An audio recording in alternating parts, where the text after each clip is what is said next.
അവരെ വളരുന്നതനുസരിച്ച് അവരെ അനേകം തള്ളിയിടുകയാണ്. തങ്ങളുടെ മക്കളെ കുറിച്ച് പ്രതീക്ഷകളെല്ലാം തകർന്നു പോവുകയാണ് ആളുകൾക്ക്. നാലാമത് പറയുകയാണ്, കല്ലിന്മേൽ കല്ല് ശേഷിക്കാത്ത കാലം വരും. ഒരു കാലത്ത് സമൃദ്ധമായിരുന്ന പ്രബുദ്ധമായിരുന്ന പല കുടുംബങ്ങളും മുടിഞ്ഞും മുണ്ടക്കോല് വെച്ച് എല്ലാം തകർന്ന് തരിപ്പണമായിരുന്നു. ഈ 4 കാര്യങ്ങൾ നേരെ മുന്നിൽ കണ്ടുകൊണ്ടാണ് അവരൊക്കെ ചിരിച്ചെങ്കിലും കർത്താവിന് ചിരി വന്നില്ല. കർത്താവ് കരയാൻ കാരണം അതാണ്. എന്നിട്ട് പറയുകയാണ്, ഈ നാളിലെങ്കിലും നിന്റെ സമാധാനത്തിനുള്ളത് നീ അന്വേഷിച്ചെങ്കിൽ കൊള്ളായിരുന്നു. ഇതൊരു പ്രത്യേക കാലഘട്ടത്തിലാണ് നമ്മൾ ജീവിക്കുന്നത്. ഈ നാളിലെങ്കിലും നിന്റെ സമാധാനത്തിനുള്ളത് നീ അന്വേഷിച്ചെങ്കിൽ കൊള്ളായിരുന്നു. സമാധാനത്തിനുള്ളതിൻ്റെ ഒരു അന്വേഷണമാണ് ഇന്ന് രാത്രിയിലെ നമ്മുടെ ചിന്താവിഷയം. ഇത് കണ്ടുകിട്ടണമെങ്കിൽ നമ്മൾ തലപൊക്കി നോക്കിയാൽ കാണാൻ പറ്റും. സമാധാനത്തിന് ഈ നാളിൽ നാം ചെയ്യേണ്ടതല്ല. ഞങ്ങളിതൊക്കെ ചെയ്യുന്നുണ്ടല്ലോ, പള്ളിയിൽ പോകുന്നുണ്ട്, പ്രാർത്ഥിക്കുന്നുണ്ട്, മാസവരി എടുക്കുന്നുണ്ട്, കുടിശ്ശികയില്ല, എല്ലാം ചെയ്യുന്നുണ്ട്. ഇതൊക്കെ പോരെ സമാധാനത്തിനുള്ളത്?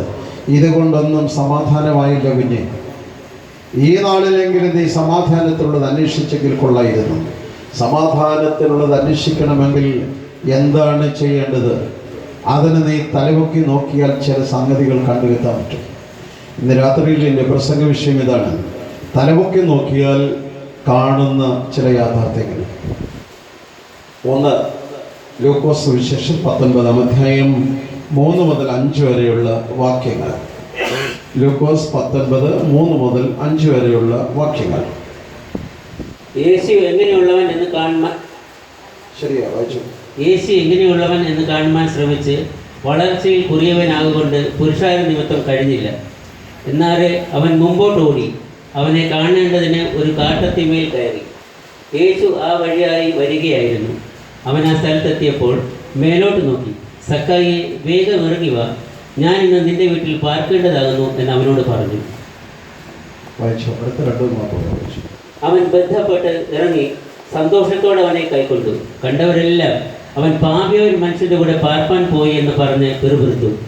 സക്കായിയോ നിന്ന് കർത്താവിനോട്, കർത്താവെ, എൻ്റെ വസ്തുവകയിൽ പാതി ഞാൻ ദരിദ്രർക്ക് കൊടുക്കുന്നുണ്ട്.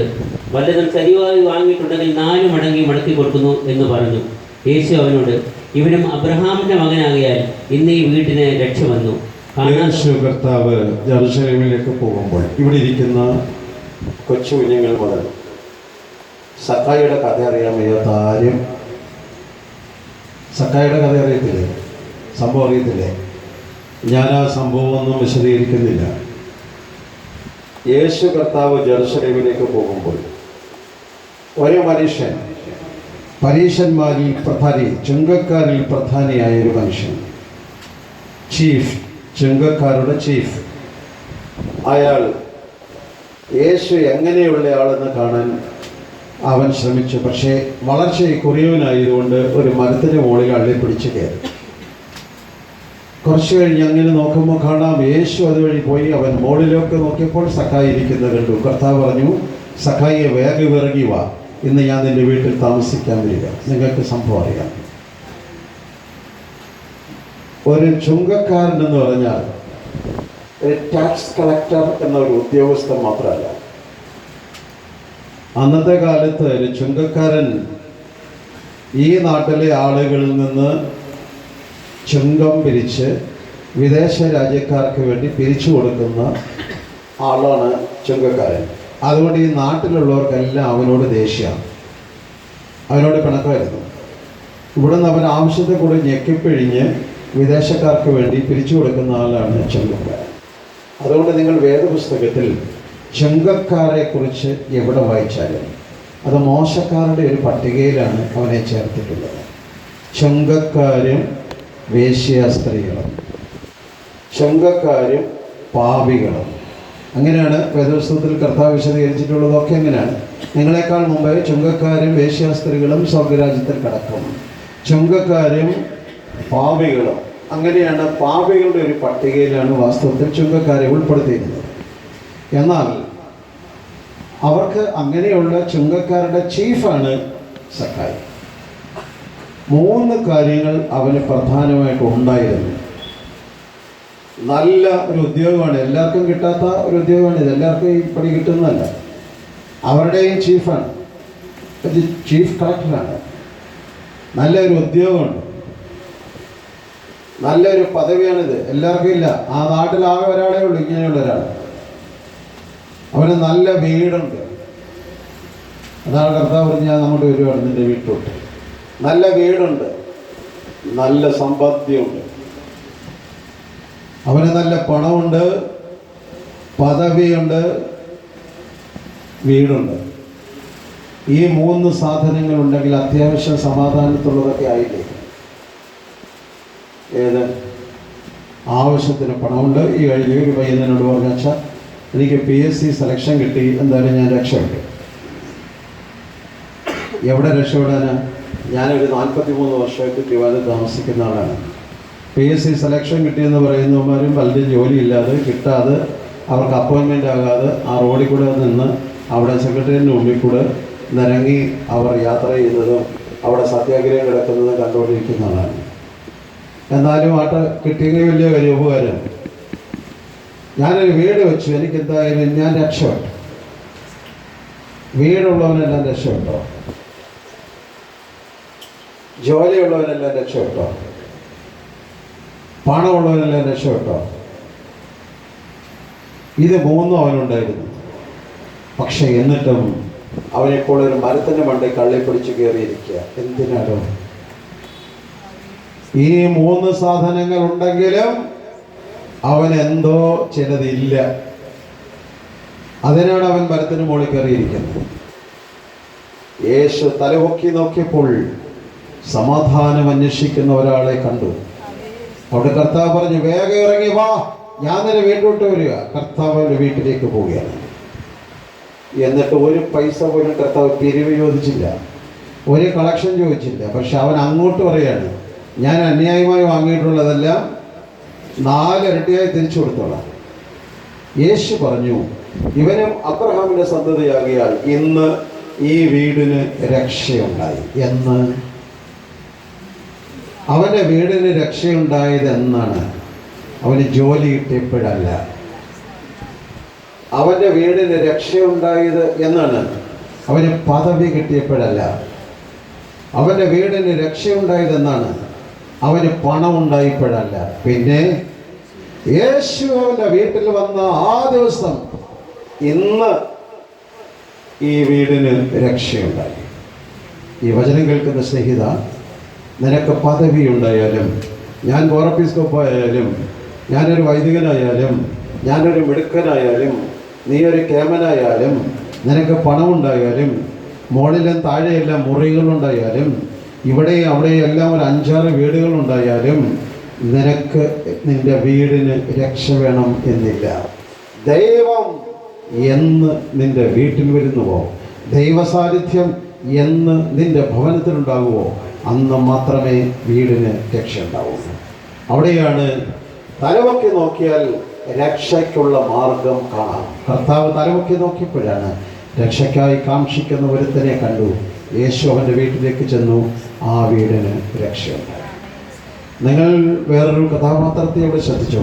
2 രാജാക്കന്മാർ 5-ാമത്തെ അധ്യായം 1 മുതലുള്ള വചനങ്ങളിൽ വളരെ പ്രസിദ്ധനായ ഒരു കഥാപാത്രത്തെ കാണാം. വായിക്കാമോ? 2 രാജാക്കന്മാർ 5-ാം അധ്യായം 1 മുതലുള്ള വാക്യങ്ങളിൽ വളരെ പ്രശസ്തനായ ഒരു വ്യക്തിയുടെ ജീവചരിത്രം കാണാം. അതിൽ ചില വാക്കുകൾ മാത്രം. ആരാം രാജാവിൻ്റെ സേനാപതിയായ നയമാൻ മുഖാന്തരം യഹോവ ആരാമിന് ജയം നൽകിയതുകൊണ്ട് അവൻ്റെ യജമാനൻ അവനെ മഹാനും മാന്യനുമായി എഴുതി. അവൻ പരാക്രമശാലിയെങ്കിലും കുഷ്ഠരോഗിയായിരുന്നു.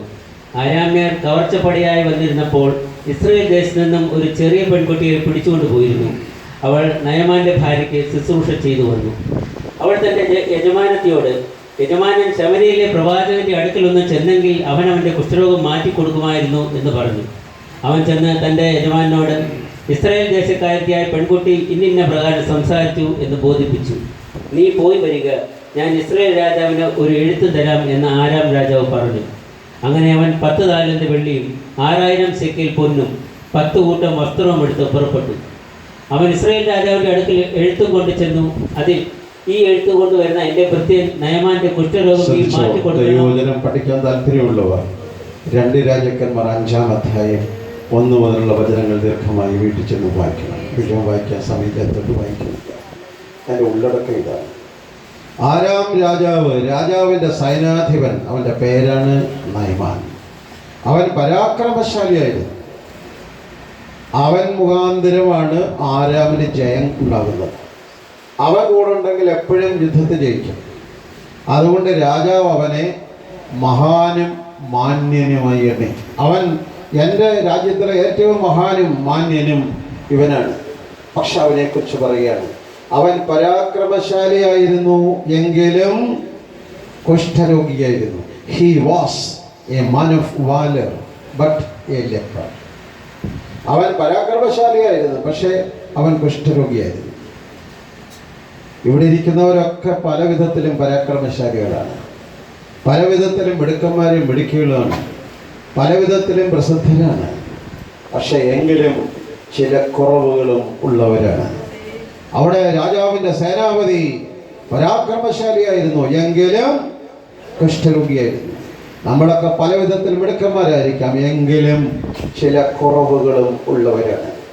അങ്ങനെയുള്ളപ്പോൾ ഇങ്ങനെ അവരുടെ വീട്ടിൽ ജോലിക്ക് ചെയ്യുന്ന പെൺകൊച്ച്, ഇസ്രായേൽ ദേശത്തെ പെൺകുട്ടി ഇവിടെ അടിമയായി പിടിച്ചുകൊണ്ട് വന്നാണ്. അവളിങ്ങനെ വീട്ടിലെ കാര്യങ്ങളെല്ലാം നോക്കിയപ്പോൾ അവൾ പറഞ്ഞു, കൊച്ചമ്മേ, ഇവിടുത്തെ സാറിന് എന്തോ പ്രശ്നമുണ്ടല്ലേ? ആ ഉണ്ടടി, ഒരു ചെറിയ പ്രശ്നമുണ്ട്,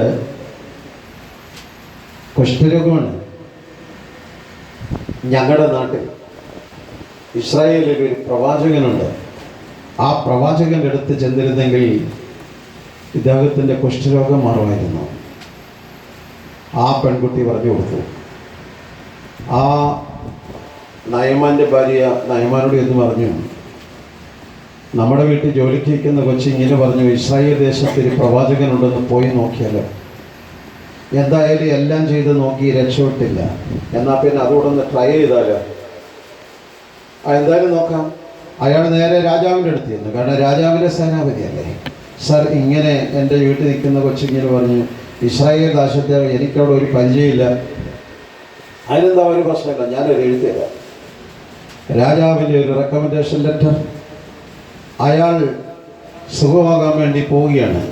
പോയപ്പോൾ കൊണ്ടുപോയ ഐറ്റംസിൻ്റെ ലിസ്റ്റ് 5-ാം വാക്യത്തിൽ പറഞ്ഞിട്ടുണ്ട്. സർ, ഒന്ന് വായിക്കാമോ? എന്തൊക്കെയാണ് കൊണ്ടുപോയതെന്ന്? ഇസ്രായേൽ ദേശത്തെ പ്രവാചകനെ കാണാൻ പോയപ്പോൾ കൊണ്ടുപോയ സാധനങ്ങളുടെ ലിസ്റ്റ്. അങ്ങനെ അവൻ 10 താലന്ത് വെള്ളിയും 6000 സെക്കേൽ പൊന്നും 10 കൂട്ടം വസ്ത്രവും എടുത്ത് പുറപ്പെട്ടു. ശ്രദ്ധിച്ചോ? ആദ്യം രാജാവിൻ്റെ ഒരു റെക്കമെൻഡേഷൻ ലെറ്റർ. രാജാവിൻ്റെ സെക്രട്ടറിയുടെ എഴുത്തല്ല, പിന്നെ രാജാവിൻ്റെ ഡയറക്റ്റ് റെക്കമെൻഡേഷൻ കത്ത്. 2 10 താലന്ത് വെള്ളി. 3 6000 ശേക്കൽ പൊന്ന്. വീണ്ടും 10 കൂട്ടം വിലയേറിയ വസ്ത്രം. ഇത്രയും സാധനങ്ങൾ കൊണ്ട് അവൻ പുറപ്പെട്ടു. അവനവിടെ പ്രവാചകൻ്റെ വീടിൻ്റെ അടുത്തെത്തി. നിങ്ങൾ ആ വീട്ടിൽ ചെന്ന് ആ ഭാഗം വായിക്കണം. മുഴുവൻ വായിക്കാൻ സമയത്തുള്ള വായിക്കുന്നില്ല. അവിടെ ചെന്നപ്പോൾ ദൂരെ നിന്ന് കണ്ടപ്പോഴേ പ്രവാചകൻ ഒരു ജോലിക്കാരനെ വിട്ടിട്ട് പറഞ്ഞു, നീ പോയി യോർദാൻ നദിയിൽ പോയി 7 പ്രാവശ്യം കുളിക്കേ. അവന് ട്രീറ്റ്മെൻ്റ് അല്പം പോലും ഇഷ്ടപ്പെട്ടില്ല. അവിടെ പറയുന്നുണ്ട്, അവൻ വിചാരിച്ചത്, അവൻ ദേഷ്യപ്പെട്ട് പറയുന്നുണ്ട്, എൻ്റെ നാട്ടിൽ അബാന, പാർപ്പർ തുടങ്ങിയ 1-ാം തരം നദികളുണ്ട്, അവിടെ കിടന്ന് കുളിച്ചൂടെ? എനിക്ക് യോർദാനിലെ കലക്കവെള്ളത്തിൽ വന്ന് മുങ്ങേണ്ട വല്ല കാര്യമുണ്ടോ? തന്നെയല്ല, അവൻ വിചാരിച്ചത് ഇവൻ ഇങ്ങോട്ട് വരുമ്പോഴേ പ്രവാചകൻ അവൻ്റെ സീറ്റിൽ നിന്ന് ഇറങ്ങി വന്ന് ഇവിടെ വഴിക്ക് വന്ന് എന്നെ സ്വീകരിക്കും. സാറേ വന്നാട്ട് ഇരുന്നാട്ട് എന്നൊക്കെ പറഞ്ഞ് അവിടെ വിളിച്ചിരുത്തും. ഇരുത്തിയിട്ട് ചോദിക്കും, ഇതെന്താ കൈ? ഇത് 10 താലന്ത് വെള്ളിയാണ്, അത് ഇവിടെ വെക്കാം. ഇത് 6000 ശേക്കൽ പൊന്നുണ്ട് സാർ. ശരി, അതൊന്നും അവിടെ വെക്കാം. ഇതെന്താ? ഇത് വില കൂടിയ 10 കൂട്ടം വസ്ത്രങ്ങളാണ്, എന്നാൽ അതവിടെ വെക്കാം. ഇതെല്ലാം വാങ്ങിച്ചു വെച്ചിട്ട് ചോദിക്കും, എവിടെയാണ് ഇതിൻ്റെ അസുഖം? അതിൻ്റെ കൈക്കാണ്, അല്ലെ കാലിനാണ്? അങ്ങനെ വരുമ്പോൾ അസുഖമുള്ള സ്ഥലത്ത് അവൻ്റെ കൈ ഒന്ന് തടവി, കൈയൊക്കെ ഒന്ന് വിറപ്പിച്ച്, അങ്ങനെയാണല്ലോ ഇപ്പോൾ രോഗശാന്തി വരണമെങ്കിൽ എന്തെങ്കിലും വിറപ്പിക്കുകയൊക്കെ ചെയ്യണമല്ലോ, അല്ല വെറുതെ ചുമ്മാ പറഞ്ഞാൽ പറ്റിയല്ല. ഇത് ഞാൻ പറഞ്ഞില്ല, അതിനകത്ത് എഴുതിക്കുന്നതാണ്. അവൻ ആ കൈയൊക്കെ ഒന്ന് വിറപ്പിച്ച് ഇവനെ സുഖം കൊടുത്ത് വിടുമെന്നാണ് വിചാരിച്ചത്. ഇയാൾ വിറപ്പിച്ചുമില്ല, ഇറങ്ങി വന്നുമില്ല, ആ എഴുത്ത് വായിച്ചുമില്ല, കൊണ്ടുവന്ന പൊതിക്കെട്ട് മേടിച്ചുമില്ല, ഒന്നും കാണാതെ ചുമ്മാ പറഞ്ഞു പോയി 7 പ്രാവശ്യം കുളിക്കാൻ. അവൻ അല്പം പോലും ആ ട്രീറ്റ്മെൻറ്റ് ഇഷ്ടപ്പെട്ടില്ല. അവൻ പിണങ്ങി അങ്ങ് വീട്ടിൽ പോയി. അവിടെ ചെന്നപ്പോൾ പിന്നെ വേറൊരു പണിക്കാരൻ, ഒരു ജോലിക്കാരൻ പറഞ്ഞു, സാറേ എന്തായി? ഓ ചുമ്മാ അയാളുടെ ഒരു ട്രീറ്റ്മെൻറ്റ് സാറേ, ഇതിനേക്കാൾ കൂടി വല്ല കാര്യം പറഞ്ഞാൽ സാറ് ചെയ്യത്തില്ലായിരുന്നു സാർ, സാറ് പോയിന്ന് ട്രൈ ചെയ്ത്. മനസ്സോടെ അവസാനം അവൻ പോയി. ഒരു പ്രാവശ്യം യോർദാനിൽ മുങ്ങി, എഴുന്നേറ്റ് നോക്കി, ഒന്നും സംഭവിച്ചില്ല. രണ്ടാമത്തെ പ്രാവശ്യം മുങ്ങി, ചുമ്മാ ഒന്നും സംഭവിച്ചില്ല. മൂന്നാമത്തെ പ്രാവശ്യം മുങ്ങി, ഒന്നും സംഭവിച്ചില്ല. ഞാൻ വീട്ടിൽ പോവാ, അല്ല എന്തായാലും ഇത്രയായില്ലേ സാർ, അതോട് നോക്കാം. 7 പ്രാവശ്യം മുങ്ങി. 7ാം പ്രാവശ്യം മുങ്ങി പൊങ്ങി അവൻ്റെ ശരീരം ഒരു ബാലൻ്റെ ശരീരം പോലെ ആയി ശുദ്ധിയായി തീർന്നു. എന്തുകൊണ്ടാണ്? പ്രവാചകൻ പറഞ്ഞത്, നീ പോയി യോർദാനിൽ 7 പ്രാവശ്യം മുങ്ങാൻ. അതിൻ്റെ കാരണം, നിനക്ക് സൗഖ്യം വരണമെങ്കിൽ, നിനക്ക് സമാധാനം കിട്ടണമെങ്കിൽ കുഞ്ഞെ, നിന്റെ റെക്കമെൻഡേഷൻ ലെറ്റർ കൊണ്ട് സമാധാനം ആവില്ല. നിന്റെ 10 താലന്ത് വെള്ളി കൊടുത്താൽ സമാധാനം ആവില്ല. നിന്റെ 6000 ശേക്കൽ കൊണ്ട് നിന്റെ വീടിന് സ്വസ്ഥത കിട്ടില്ല. നിന്റെ വില കൂടിയ വസ്ത്രം കൊണ്ട് നിനക്ക് സമാധാനം കിട്ടില്ല. പിന്നെ നിന്റെ ശുദ്ധീകരണമാണ് ആവശ്യം. അതുകൊണ്ടാണ് 7 പ്രാവശ്യം മുങ്ങി പൊങ്ങാൻ പറഞ്ഞത്. അതാണ് എൻ്റെ അർത്ഥം. എന്തിനാണ് കൺവെൻഷൻ? എന്തിനാണ് പള്ളിപ്പെരുന്നാളുകൾ? എന്തിനാണ് യോഗങ്ങൾ? എന്തിനാണ് കോർണർ മീറ്റിംഗ്സ്? എല്ലാത്തിൻ്റെ ഉദ്ദേശം ഒറ്റ കാര്യമാണ്, നിന്റെ ശുദ്ധീകരണം. നമ്മുടെ ശുദ്ധീകരണമാണ് സമാധാനത്തിനുള്ള മാർഗം. അവിടെയാണ് ശുദ്ധീകരണത്തിനാണ് കൺവെൻഷൻ. ഒരു ദേശത്തെ കൺവെൻഷൻ ഒരു ദേശത്തിൻ്റെ ശുദ്ധീകരണത്തിനാണ്. അതുകൊണ്ടാണ് അവരോട് പറഞ്ഞത് അങ്ങനെ ചെയ്യാൻ. പ്രിയപ്പെട്ടവരെ, തലവൊക്കി നോക്കിയാൽ ഈ സത്യം തിരിച്ചറിയാൻ പറ്റും. തലവൊക്കി നോക്കിയാൽ നിന്റെ സമാധാനത്തിലുള്ളത് കാണാം. നിന്റെ സമാധാനത്തിലുള്ളത് കാശല്ല, നിന്റെ സമാധാനത്തിലുള്ളത് പദവിയല്ല, നിന്റെ സമാധാനത്തിലുള്ളത് ഞാൻ ഇന്നാരാണെന്ന് പറയുന്നതല്ല, നിന്റെ സമാധാനത്തിലുള്ളതിൻ്റെ കാശിൻ്റെ വലിപ്പമല്ല, നിന്റെ സമാധാനത്തിലുള്ളതിൻ്റെ സ്വർണത്തിൻ്റെ കൂട്ടലല്ല, നിന്റെ സമാധാനത്തിലുള്ളത് വില കൂടിയ വസ്ത്രമല്ല, നിന്റെ ശുദ്ധീകരണമാണ് നിന്റെ സമാധാനത്തിൻ്റെ ആവശ്യം. ഇതാണ് ഇവിടെ പഠിപ്പിച്ച ഒന്നാം സന്ദേശം. തലവൊക്കെ നോക്കിയാൽ കാണുന്ന ഒന്നാമത്തെ കാര്യം, തലവൊക്കെ നോക്കിയാൽ നിന്റെ രക്ഷയ്ക്കുള്ളത് കാണാനാവും. ഇത് ഇന്നും നമ്മൾ തലവൊക്കാതെ, ഇത് കാണാതെ, ചുമ്മാ വെറുതെ ഇങ്ങനെ ഓരോ വർഷം കഴിഞ്ഞു പോകുന്നതല്ലാതെ അവിടെ എവിടെയാണ് നമ്മുടെ ശുദ്ധീകരണം? യാതൊരു ശുദ്ധീകരണമില്ല. പുതിയ വർഷങ്ങൾ വരുമ്പോൾ നമുക്കറിയാം, ഇപ്പോൾ 2025 കഴിഞ്ഞ് 26 തുടങ്ങി 1 മാസം കഴിഞ്ഞു. 25 നമ്മുടെ വീട്ടിലെല്ലാം, പല വീടുകളിലും പഴയതുപോലെ ഇപ്പോൾ ഇല്ലെങ്കിലും എല്ലാ വീടുകളിലും ഒരു കലണ്ടറൊക്കെ ഉണ്ട്. പണ്ടൊക്കെ ആണെങ്കിൽ എല്ലാ വീടുകളിലും കലണ്ടർ ഉണ്ടായിരുന്നു. അമ്മച്ചി ആ കലണ്ടറിലാണ് ഈ സാധനങ്ങളെല്ലാം എഴുതിയിട്ടിരുന്നത്. എന്തൊക്കെ? പശു പ്രസവിച്ചതും, പെണ്ണിനെ പ്രസവത്തിന് വിട്ടതും, അവിടെ ആശുപത്രി ഇഞ്ചക്ഷൻ എടുത്തതും എല്ലാം അതിലായിരുന്നു എഴുതിയിട്ടിരുന്നത്. കുറ്റം പറയേണ്ട, അമ്മച്ചികൾ അങ്ങനെയായിരുന്നു. അതിലെങ്കിലും എഴുതിയിട്ടില്ല, നിങ്ങളതുപോലെ എഴുതിയിടുന്നില്ലല്ലോ. അതെല്ലാം എഴുതിയിടുമായിരുന്നു. പുതിയ വർഷം വന്നപ്പോൾ പുതിയ കലണ്ടർ കിട്ടി. എന്ത് ചെയ്തു? ഒരു പുതിയ കലണ്ടർ അതിൻ്റെ പുറത്തിട്ടു. അത് പൊക്കി നോക്കിയാൽ പഴയ കലണ്ടർ അതിൻ്റെ അടിയിൽ കിടപ്പുണ്ട്. പുതിയ വർഷം വന്നിട്ട് നിൻ്റെ പഴയ വർഷത്തെ കയ്യിലിരിപ്പോൾ ഒന്നും ഓരോ സാധനം പോലും മാറ്റിയിട്ടില്ല, അതെല്ലാം ഉണ്ട്. 1.5 കുപ്പി മോന്തുന്ന അച്ചാൽ ഇപ്പോഴും 2026 അത് തന്നെ കഴിക്കുന്നു. സൗകര്യം ഉണ്ടെങ്കിൽ ഒരു ഗ്ലാസ് കൂടെ അധികം കുടിക്കുന്നു. ഇതിൽ കൂടുതൽ ഒന്നും സംഭവിച്ചിട്ടില്ല. അതുകൊണ്ട് ഓരോ വർഷം കഴിയുന്തോറും ഓരോ കലണ്ടർ ഫ്രണ്ടിലിടുന്നതല്ലാതെ എൻ്റെ പഴയ കലണ്ടറിലെ ഒരക്ഷരം പോലും മാറ്റാതെ ജീവിക്കുന്നവൻ്റെയാണ്, അവനാണ് നിനക്ക് സമാധാനം കിട്ടാത്തത്. സമാധാനത്തിലുള്ള മാർഗം ദൈവത്തെ പൂർണ്ണമായി ഉൾക്കൊള്ളുന്നതാണ് സമാധാനമാണ്. അത് തലമുക്കി നോക്കിയാൽ കാണാം. 2, തലമൊക്കെ നോക്കിയാൽ കാണുന്ന രണ്ടാം സത്യം മത്തായി സുവിശേഷം 17:8. മത്തായിയുടെ സുവിശേഷം 17-ാം അധ്യായം 8-ാം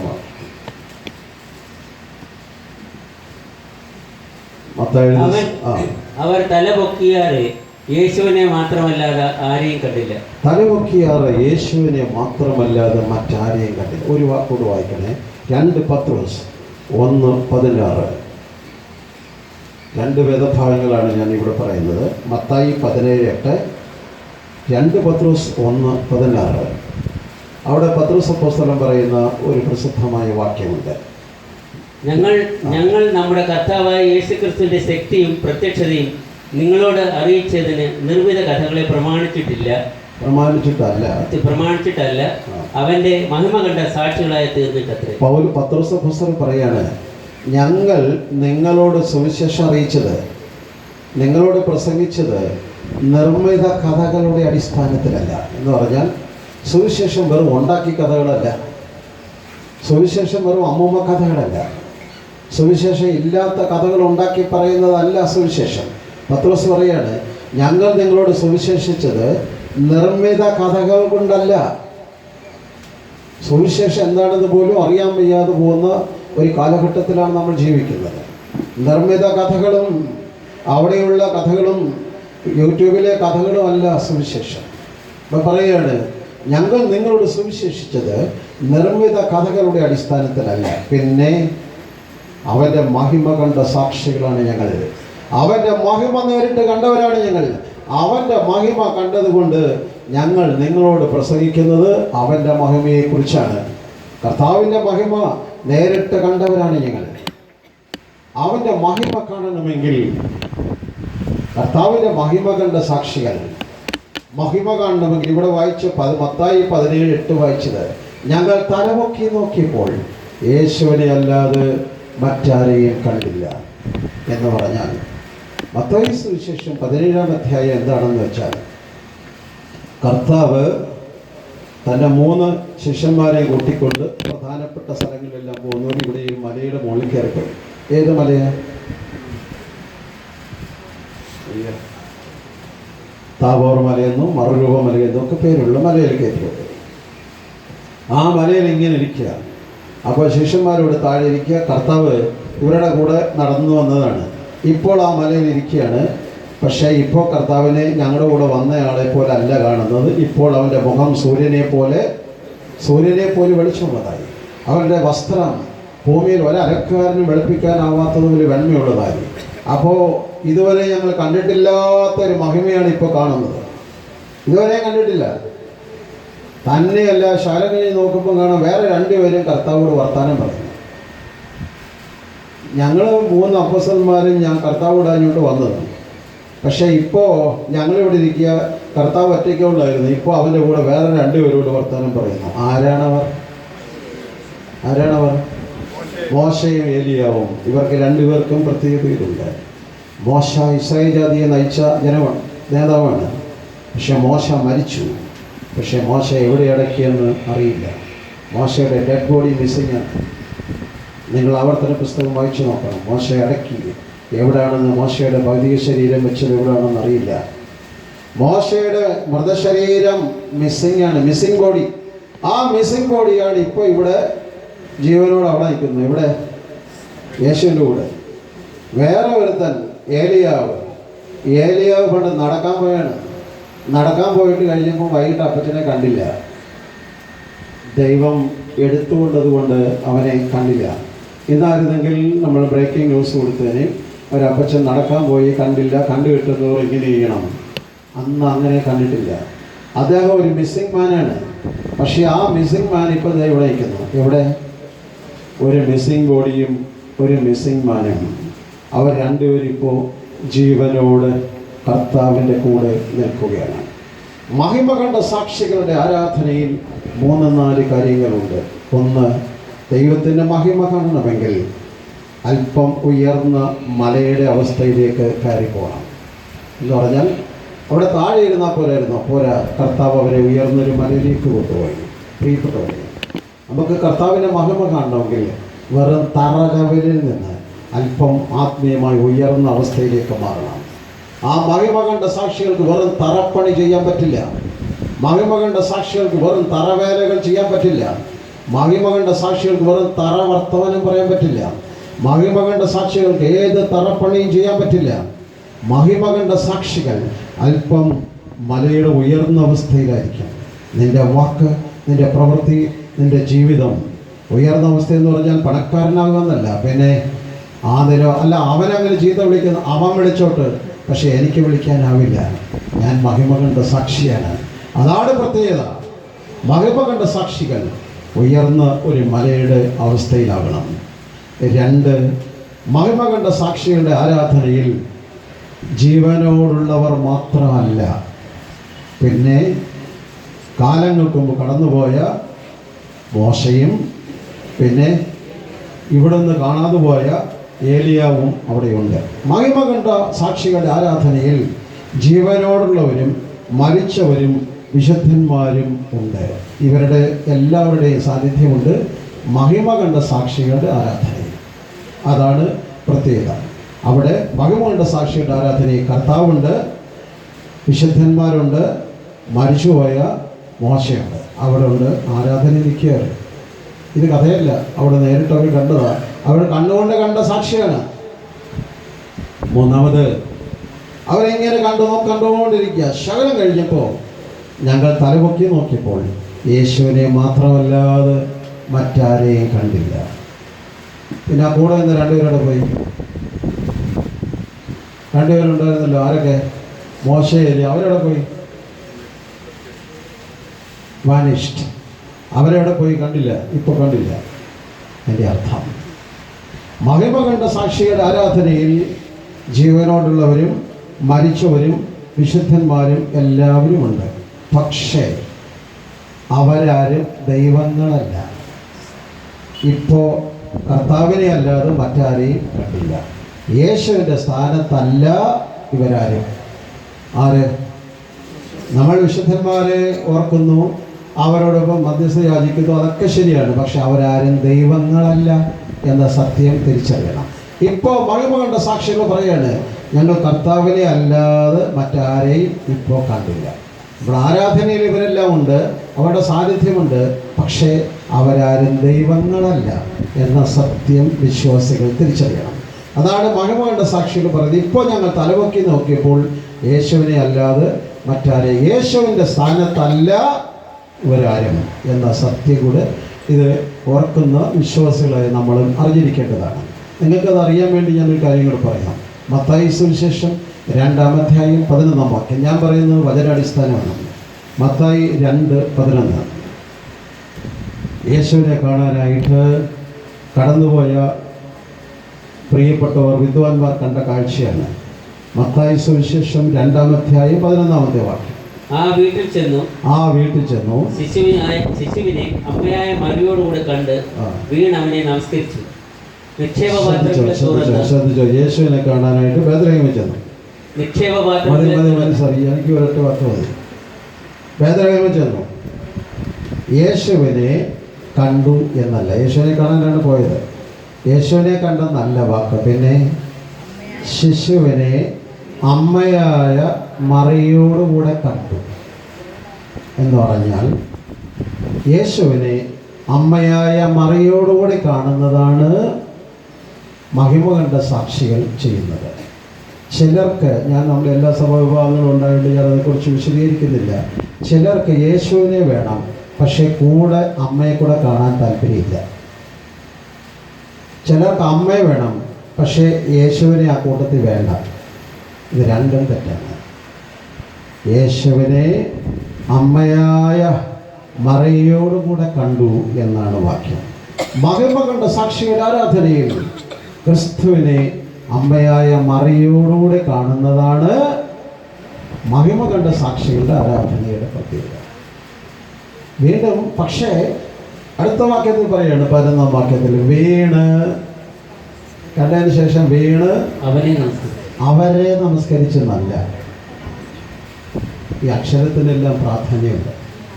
വീണ് അവരെ നമസ്കരിച്ചെന്നല്ല, വീണ് അവനെ നമസ്കരിച്ചു.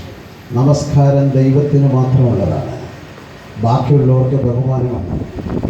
നമസ്കരിച്ചത് അവനെ മാത്രമാണ്, വീണ് അവനെ നമസ്കരിച്ചു. ദൈവത്തിന് കൊടുക്കുന്ന ആരാധന വേറെ ആർക്കില്ല. ഈ തിരിച്ചറിവ് നമുക്ക് ഉണ്ടാവണം. സ്നേഹിതരെ, മഹിമകളുടെ സാക്ഷികളുടെ പ്രത്യേകത അതാണ്. വീണ്ടും മൂന്നാമതൊരു കാര്യം കൂടെ പറഞ്ഞ് ഞാൻ ആ ഭാഗം വിടുകയാണ്. കുറച്ച് കഴിഞ്ഞപ്പോൾ അവരിതെല്ലാം കണ്ടുകൊണ്ടിരുന്ന് കഴിഞ്ഞോട്ട് നോക്കിയിട്ട് പറയാം, അയ്യോ ഇവിടെ ഇരിക്കുന്നത് വളരെ നല്ലത്, നമുക്ക് ഇവിടെ തന്നെ താമസിക്കാം, 3 കുടിലുണ്ടാക്കട്ടെ. നിങ്ങൾക്ക് ആ സംഭവമൊക്കെ അറിയാം. മഹിമ കണ്ട സാക്ഷികൾ ആരാധനയിൽ ആനന്ദം കണ്ടെത്തുന്നവരാണ്. അവർ പറഞ്ഞു ഇവിടെ തന്നെ ഇരിക്കാം. ഞാൻ പ്രസംഗം തുടങ്ങുന്നതിന് മുമ്പ് പറഞ്ഞു ഞാൻ 8:30 മണിക്ക് അവസാനിപ്പിക്കുക. എന്തിനാ പറഞ്ഞതെന്നറിയാം? നിങ്ങളൊരു ശകലം കൂടെ കഴിയുമ്പോൾ ഇങ്ങനെ ചുമ്മാ ഇരിക്കുന്നവർ വന്നൊക്കെ ഞെളിയാനും പിരിയാനും തുടങ്ങും. അതൊക്കെ അവിടെ കാത്തു വെച്ചേക്കുന്ന മൊബൈൽ അതൊക്കെ എടുത്ത് നോക്കാൻ തുടങ്ങും. കുറച്ച് കഴിയുമ്പോൾ അതിനകത്ത് വല്ലതും വന്നിട്ടുണ്ടോ എന്ന് നോക്കാൻ തുടങ്ങും. പിന്നെ അങ്ങോട്ടും ഇങ്ങോട്ടും നോക്കാൻ തുടങ്ങും. അതിൻ്റെ അർത്ഥം ഇവിടെ ഇരിക്കുന്നത് നന്നെന്നല്ല, എത്രയും പെട്ടെന്ന് ഇറങ്ങിപ്പോകുന്നത് നല്ലത് എന്നാണ്. ആരാധനയിൽ പലപ്പോഴും അങ്ങനെ തോന്നിയിട്ടുണ്ട്. അത് ഞങ്ങളെപ്പോലുള്ള പ്രസംഗിക്കുന്നവന്മാരുടെ കുഴപ്പം കൂടെ ഉണ്ട് എന്ന് ഞാൻ സമ്മതിക്കുന്നു. പക്ഷേ ആരാധന ആനന്ദമായി കരുതുന്നവരാണ് മഹിമ കണ്ട സാക്ഷികൾ. അവർ പറയുകയാണ് ഇവിടെ തന്നെ ഇരിക്കുന്നത് നല്ലതാണ്. മഹിമ കണ്ട സാക്ഷികൾ ആരാധനയെ ആനന്ദമായി കാണുന്നവരാണ്. ആ മഹിമ കാണണമെങ്കിൽ തലപൊക്കി നോക്കിയാലേ കാണുള്ളൂ. ഇവർ പറഞ്ഞത് ഞങ്ങൾ തലപൊക്കി നോക്കിയപ്പോൾ യേശുവിനെ മാത്രമല്ലാതെ മറ്റാരെയും കാണില്ല. സ്നേഹിതരെ, കർത്താവിൻ്റെ മഹിമ കാണണമെങ്കിൽ തലപൊക്കി നോക്കണം. തലപൊക്കി നോക്കിയാലുള്ള രണ്ടാമത്തെ പ്രത്യേകത ഇതാണ്. 1, സമാധാനത്തിനുള്ളത് കണ്ടെത്താം. 2, തലപൊക്കി നോക്കിയാൽ അവൻ്റെ മഹിമ കാണാം. 3, ഉൽപ്പത്തി പുസ്തകം 22:13. ഉൽപ്പത്തി 22:13.